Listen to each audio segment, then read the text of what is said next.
जो बाबा जी को साधारण इंसान समझते हैं। राधा स्वामी साखी, बाबा जी की महिमा।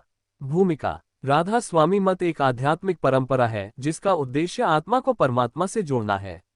इस मत के संतों को गुरु, सद्गुरु या बाबा जी कहा जाता है, जो केवल साधारण व्यक्ति नहीं होते बल्कि वे आध्यात्मिक मार्गदर्शक होते हैं। बहुत से लोग इन्हें एक आम इंसान समझने की भूल कर बैठते हैं, लेकिन उनके जीवन, शिक्षाओं और चमत्कारों को जानने के बाद ये स्पष्ट हो जाता है कि वे दिव्य शक्तियों से संपन्न होते हैं। साखी एक, बाबा जी और भटके हुए साधक। एक बार की बात है, एक साधक बाबा जी के पास आया और बोला, बाबा जी, मैं कई सालों से ध्यान और भक्ति कर रहा हूँ, लेकिन मुझे कोई दिव्य अनुभव नहीं हो रहा। क्या मेरी साधना गलत है? बाबा जी ने उसे मुस्कुराकर देखा और बोले, बेटा, क्या तुमने कभी नदी को ध्यान से देखा है? जब तक पानी गंदा होता है तब तक उसमें कुछ भी स्पष्ट नहीं दिखता, लेकिन जब पानी ठहर जाता है तब उसमें सब कुछ साफ दिखने लगता है। साधक ने सिर हिलाया, हाँ बाबा जी।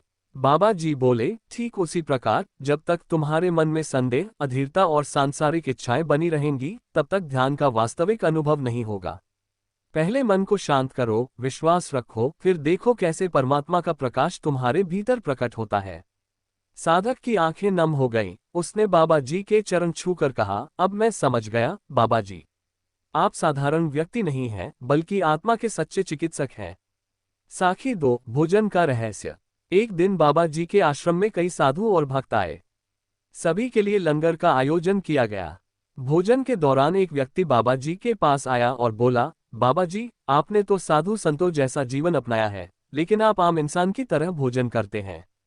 ये कैसे संभव है? बाबा जी मुस्कुराए और बोले, बेटा, ये शरीर ईश्वर का दिया हुआ एक वाहन है। जैसे घोड़े को ठीक से खिलाने पर ही वह सही काम करता है, वैसे ही शरीर को संतुलित भोजन देने से यह आत्मिक साधना के योग्य रहता है। संत भी शरीरधारी होते हैं, लेकिन वे भोजन को मोह या स्वाद के लिए नहीं, बल्कि ईश्वर की सेवा के लिए ऊर्जा प्राप्त करने के लिए करते हैं। वह व्यक्ति चकित रह गया और बोला, मैंने आपको आम इंसान समझने की भूल की। आप तो आत्मज्ञान से परिपूर्ण हैं। साखी तीन, अंधे भक्त की आंखें। एक बार एक नेत्रहीन भक्त बाबा जी के पास आया और बोला, बाबा जी, क्या मैं कभी ईश्वर को देख सकूंगा? बाबा जी ने कहा, बेटा, तुम पहले से ही ईश्वर को देख रहे हो, लेकिन तुम्हारी आंखें बाहर देखने की बजाय भीतर देखने लगें, तब तुम्हें वास्तविक दर्शन होंगे। उस भक्त ने बाबा जी की बात को गंभीरता से लिया और नियमित रूप से ध्यान करने लगा। कुछ ही महीनों बाद उसकी अंतर्दृष्टि जागृत हो गई और वह ईश्वरीय प्रकाश को देखने लगा। लोगों ने इसे चमत्कार माना और बोले, बाबा जी कोई आम इंसान नहीं है, वे साक्षात परमात्मा का रूप हैं। साखी चार, गुरु की पहचान। एक बार एक युवक ने बाबा जी से प्रश्न किया, बाबा जी, सच्चे गुरु की पहचान क्या है? बाबा जी ने मुस्कुराते हुए उत्तर दिया, सच्चा गुरु वह होता है जो तुम्हें सांसारिक अंधकार से निकालकर आध्यात्मिक प्रकाश में ले जाए। वह तुमसे कुछ नहीं चाहता, केवल तुम्हारी आत्मा का कल्याण चाहता है। युवक ने फिर पूछा, लेकिन बाबा जी, हम कैसे माने कि आप ही सच्चे गुरु हैं? बाबा जी ने उत्तर दिया, इसका उत्तर तुम्हें अपने स्वयं के अनुभव से मिलेगा। अगर तुम्हारे भीतर शांति, प्रेम और सत्य का संचार हो रहा है, तो समझ लो कि तुम सही मार्ग पर हो। युवक ने उनकी चरण वंदना की और बोला, अब मुझे कोई संदेह नहीं, बाबा जी। आप साधारण व्यक्ति नहीं, बल्कि हमारे आत्मिक मार्गदर्शक हैं। निष्कर्ष। जो लोग बाबा जी को केवल एक साधारण इंसान समझते हैं, वे उनकी शिक्षाओं और दिव्य अनुभूतियों को जानने के बाद समझ जाते हैं कि वे एक सच्चे आध्यात्मिक मार्गदर्शक हैं। उनकी साखियां हमें सिखाती हैं कि विश्वास, ध्यान और सेवा के मार्ग पर चलकर हम भी अपने जीवन को ऊंचाई तक ले जा सकते हैं। संदेश। यदि आप बाबा जी को केवल एक आम इंसान समझते हैं, तो आपको उनके जीवन, उपदेशों और चमत्कारों को गहराई से समझना चाहिए। उनके बताए गए मार्ग पर चलकर ही सच्चे आध्यात्मिक सुख की प्राप्ति हो सकती है। राधा स्वामी जी। सबका ख्याल रखने का संदेश। राधा स्वामी विचार। राधा स्वामी मत प्रेम, सेवा और करुणा का मार्ग दिखाता है। इसमें सिखाया जाता है कि हमें न केवल अपनी आत्मा के उद्धार की चिंता करनी चाहिए, बल्कि अपने आसपास के लोगों, समाज और संपूर्ण जीव जगत का भी ख्याल रखना चाहिए। एक, सेवा भाव, सबकी मदद करना। राधा स्वामी विचारधारा में निस्वार्थ सेवा को सबसे ऊंचा स्थान दिया गया है। ये सेवा केवल जरूरतमंदों की मदद तक सीमित नहीं है, बल्कि हर प्राणी के प्रति प्रेम और दया भाव रखना भी इसका एक रूप है। स्वामी जी कहते थे, सेवा में ही सच्ची भक्ति है। जब तुम दूसरों की निस्वार्थ सेवा करते हो तो तुम्हारा हृदय पवित्र होता है और परमात्मा की कृपा प्राप्त होती है। 2. सहानुभूति और करुणा। राधा स्वामी मत हमें सिखाता है कि हमें सभी के प्रति प्रेम और दया रखनी चाहिए, चाहे वे किसी भी जाति, धर्म या पंथ के हों। सभी आत्माएं एक ही परमात्मा की संतान हैं, इसलिए हमें भेदभाव नहीं करना चाहिए। बाबा जी का संदेश। अगर तुम सच्चे भक्त हो तो हर इंसान में परमात्मा को देखो और उसी भावना से व्यवहार करो। 3. परिवार और समाज का ख्याल रखना। राधा स्वामी विचारधारा केवल व्यक्तिगत ध्यान और साधना की बात नहीं करती, बल्कि यह भी सिखाती है कि हमें अपने परिवार, रिश्तेदारों और समाज की भलाई के लिए काम करना चाहिए। घर परिवार में प्रेम, सम्मान और सद्भाव बनाकर रखना भी एक तरह की आध्यात्मिक सेवा है। बाबा जी कहते हैं, अपने परिवार के सदस्यों का सम्मान करो, बुजुर्गों की सेवा करो और समाज में प्रेम और शांति बनाए रखो। यही सच्ची आध्यात्मिकता है। 4. प्रकृति और पशु पक्षियों का ख्याल रखना। राधा स्वामी मत में पर्यावरण और जीव जंतुओं की रक्षा को भी महत्व दिया गया है। हमें केवल इंसानों का ही नहीं बल्कि प्रकृति और पशु पक्षियों का भी ख्याल रखना चाहिए। स्वामी जी का संदेश। प्रकृति का सम्मान करो, पेड़ पौधे लगाओ और पशु पक्षियों पर दया दिखाओ। परमात्मा की बनाए हर रचना की रक्षा करना भी एक पुण्य कार्य है। 5. दूसरों की भावनाओं की कद्र करना। राधा स्वामी विचार हमें सिखाते हैं कि हमें न केवल लोगों की बाहरी जरूरतों का ध्यान रखना चाहिए, बल्कि उनकी भावनाओं और विचारों का भी सम्मान करना चाहिए। किसी को दुखी करना या अपमानित करना आध्यात्मिक मार्ग के विरुद्ध है।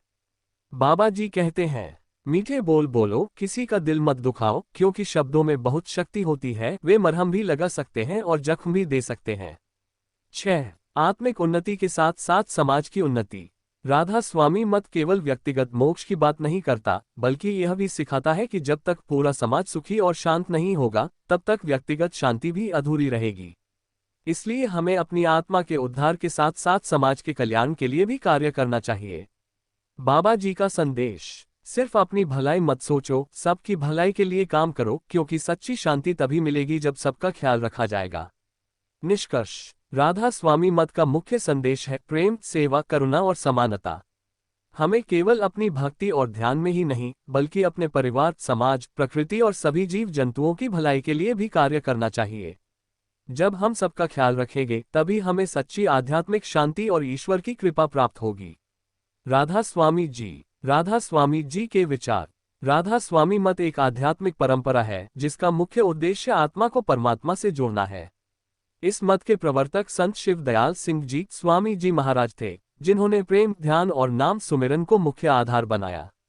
राधा स्वामी संप्रदाय में गुरु को सर्वोच्च स्थान दिया जाता है, क्योंकि गुरु ही आत्मा को परमात्मा तक पहुंचाने का मार्ग दिखाते हैं। 1. सच्चे गुरु की महिमा। राधा स्वामी मत में गुरु को सबसे ऊंचा स्थान दिया गया है। उनका मानना था कि केवल एक सच्चा गुरु ही जीव को संसार के बंधनों से मुक्त कर सकता है। गुरु बिना ज्ञान संभव नहीं और ज्ञान के बिना आत्मा की मुक्ति संभव नहीं। स्वामी जी कहते थे, गुरु की शरण में आने से ही जीव का कल्याण संभव है। 2. नाम सुमिरन का महत्व। राधा स्वामी मत के अनुसार नाम सुमिरन सद्गुरु द्वारा दिए गए पवित्र नामों का जप सबसे प्रभावी साधना है। इससे आत्मा को आंतरिक शांति मिलती है और वह धीरे धीरे परमात्मा की ओर बढ़ती है। स्वामी जी कहते थे, नाम का सुमिरन करते रहो, यही तुम्हें जीवन और मृत्यु के बंधनों से मुक्त करेगा। 3. सच्चे प्रेम और भक्ति का मार्ग। राधा स्वामी जी ने प्रेम और भक्ति को आध्यात्मिकता का सबसे सरल और प्रभावी मार्ग बताया। उनके अनुसार सच्ची भक्ति वही है जिसमें प्रेम समर्पण भाव के साथ किया जाए, बिना किसी स्वार्थ के। वे कहते थे, प्रेम ही वह पुल है जो आत्मा को परमात्मा तक पहुंचाता है। 4. अहंकार और मोह का त्याग। स्वामी जी महाराज ने यह भी सिखाया कि आत्मा को परमात्मा से जोड़ने में सबसे बड़ा अवरोध अहंकार और सांसारिक मोह है। जब तक इंसान इनसे मुक्त नहीं होता, तब तक वह सच्ची शांति प्राप्त नहीं कर सकता। उनका संदेश था, अहंकार और मोह से मुक्त होकर ही तुम अपने सच्चे स्वरूप को पहचान सकते हो। 5. जीवन का उद्देश्य। राधा स्वामी मत के अनुसार जीवन केवल भौतिक सुख सुविधाओं को पाने के लिए नहीं, बल्कि आत्मा को शुद्ध कर परमात्मा से मिलाने के लिए मिला है। इंसान को अपनी आत्मा के कल्याण के लिए प्रयास करना चाहिए। स्वामी जी कहते थे, ये जीवन एक अवसर है, इसे यूं ही न गंवाओ, इसे नाम सुमिरन और भक्ति में लगाओ। 6. सेवा और परोपकार। राधा स्वामी मत में सेवा को भी बहुत महत्व दिया गया है। उनका मानना था कि जब हम निस्वार्थ भाव से दूसरों की सेवा करते हैं तो ये भी एक प्रकार की भक्ति बन जाती है। स्वामी जी कहते थे, सेवा बिना भक्ति अधूरी है, क्योंकि सेवा में ही सच्ची श्रद्धा और प्रेम का भाव प्रकट होता है। 7. आंतरिक शांति और साधना। राधा स्वामी मत का एक और महत्वपूर्ण संदेश ये था कि सच्ची शांति बाहर नहीं बल्कि भीतर होती है। ध्यान और साधना के माध्यम से ही आत्मा को परमात्मा के दिव्य प्रकाश का अनुभव होता है। उनका कहना था, भीतर जाओ, अपने अंदर के प्रकाश को देखो, वही तुम्हें परमात्मा की ओर ले जाएगा। निष्कर्ष, राधा स्वामी जी के विचार हमें ये सिखाते हैं कि सच्चा सुख और शांति केवल भक्ति, प्रेम, सेवा और नाम सुमिरन के माध्यम से प्राप्त की जा सकती है। सांसारिक सुख क्षणिक है, लेकिन आत्मा की यात्रा अनंत है। इसलिए हमें अपने जीवन को सत्कर्मों, ध्यान और सुमिरन में लगाकर आत्मिक उन्नति की ओर बढ़ना चाहिए। राधा स्वामी जी।